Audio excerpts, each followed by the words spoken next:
before we leave this topic of the pentatonic scale to use over this progression, we should probably mention a few things to watch out for. So far I've just been leaving it to your ear to find the right notes, but you'll notice that not all notes of the pentatonic sound good over all the chords in this progression. The chords basically being A 7th, D is sometimes embellished a little bit, and E.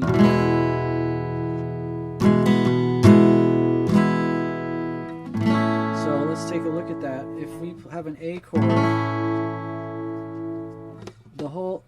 any note from the A major pentatonic is going to sound pretty good. You've got the three chord tones of the A, the E, and the C sharp. Okay, A, E, C sharp, embedded within this pentatonic.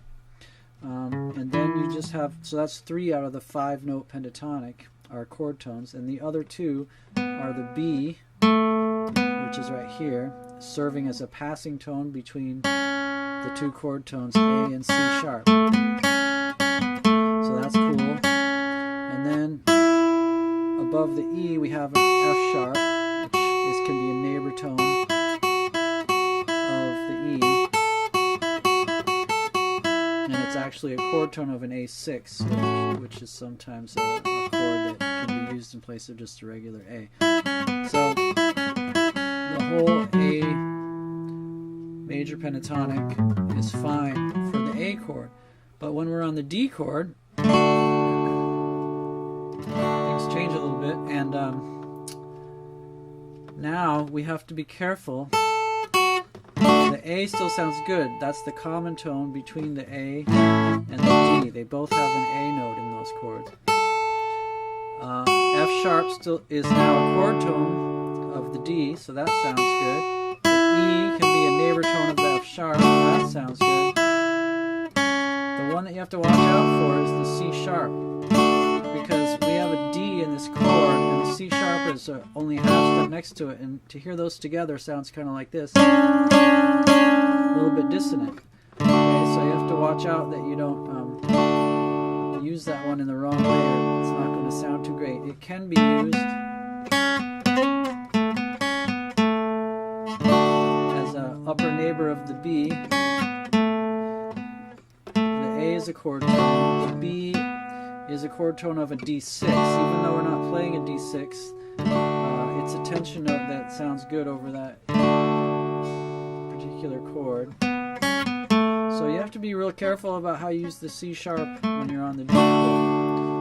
I'm not saying it can't be used, but just be aware of the way it sounds, and you probably don't want to emphasize it too much. When we move to the E chord, we have a similar situation with one of the notes, but let's go through here. E is a good tone because it's the root. F sharp is a neighbor of that. C sharp is a neighbor of B, which is a chord tone, part of the E chord. The one we have to really watch out for is the A, and that's the root of our scale, but over the E chord it's clashing with the G sharp, which is the 3rd of the E chord. So again, it's going to be one of these sounds if you play them together. So you have to watch out when you hit that A. If I hit this A over the E chord, it sounds very unresolved. It can work fine as a passing tone down to the G sharp, but we don't have a G sharp in our pentatonic scale, so that'll come later when we start using those other tones in the next batch of videos.